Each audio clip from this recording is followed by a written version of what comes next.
the Prime Minister of India in East talking. Accelerating our economic growth. Right now, the challenge before the country is to accelerate the tempo of economic growth, at the same time to ensure that we do not slip on our obligations to moderate the price rise.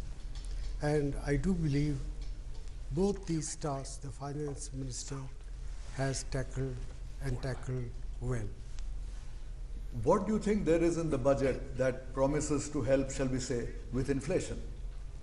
Well, the biggest single thing that the fiscal policy can do for controlling inflation is by controlling the fiscal deficit. The fiscal deficit in the current year has turned out to be as high as 5.9%. The Finance Minister get to 5.1% of GDP. If that happens, that would be a material contribution to stabilizing the price level, also reducing the extent of crowding out that invariably follows if government borrowing goes haywire. Yes. Well, one reason why the fiscal deficit went a little out of control in the current year was that the global prices of fuel and fertilizer went so high that those estimates went well above. There is some proposal to reduce them. Apparently, the subsidy bill will come down from about 2.4% of GDP to 1.9%. Now, how is this to be done?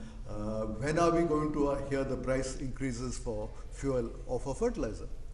Well, the Finance Minister has pointed to the need to control subsidies. He has also said that he would bring the subsidies to less than 1.7% of GDP in the next 3 years.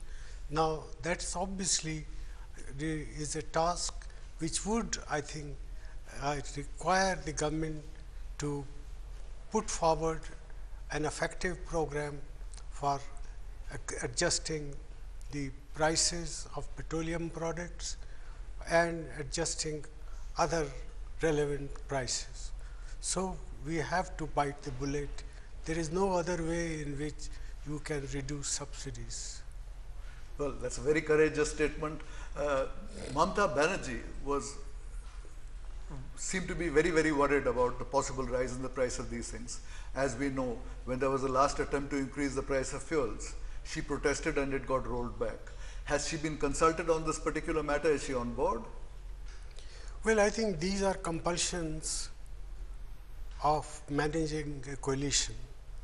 There will be difficulties, there have been difficulties, but ultimately if the government is to govern, it must have a sustainable strategy for managing the economy. And I sincerely hope when the time comes to take relevant, important decisions which are tough, we will consult all our allies and take them on board. Right. There is a proposal that, we have to do more for ensuring that subsidies and other benefits go directly to the people. There is a proposal for extending Aadhaar. There have been some controversy about Aadhaar as to whether it should be used to fully cover. Is all that settled, and is it definitely fixed that Aadhaar is going to be the main platform on which the budget is going to distribute benefits to the people of India? Well, I think the Finance Minister has made that quite clear, that the report of the Aadhaar committee bringing 40 crores additional numbers has been accepted. And therefore, I think there may be controversies, and there are controversies in this sort of things all over the world.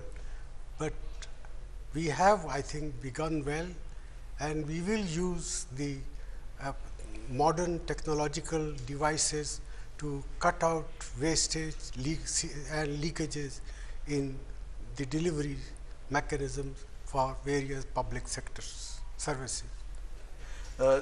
On fertilizer, there was the nutrient-based subsidy for phosphates and potassium. It was not extended to urea. As a result, there was a huge excess demand in this last Rabi season for urea instead of the other two. Is there any proposal that we will now have a nutrient-based subsidy for all three, so that there's better balanced use of fertilizer. Well, there is general agreement that we should have a nutrient-based subsidy for all the three, but it was deliberately felt that at a time when international prices of urea were increasing, it would, I think, be wise to go slowly in moving towards the nutrient-based subsidies and decontrolling urea as well.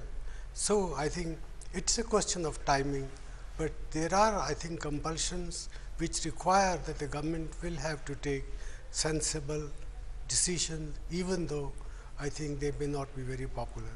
So, Prime Minister, this is the third budget of UPA 2. In these 3 years, what would you say was the biggest achievement, and what would you say was the biggest disappointment?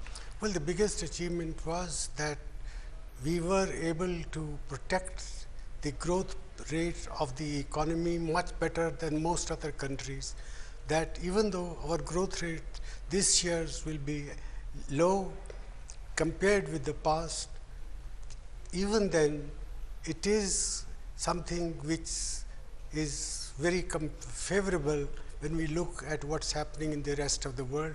We are still in the league of front runners in the growth movement.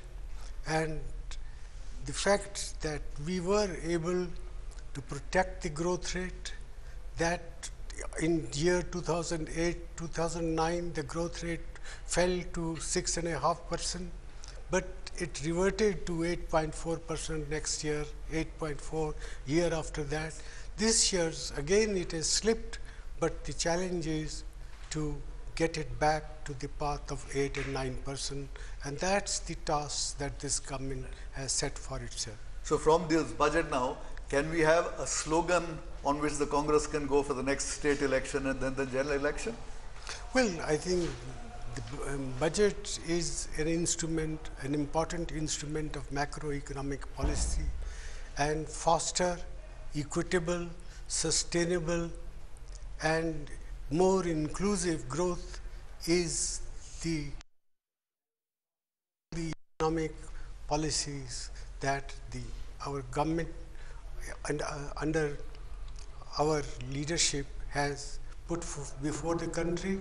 That's the challenge, how we ensure that the economy moves on to a faster, sustainable, and more inclusive growth path. Thank you, Prime Minister.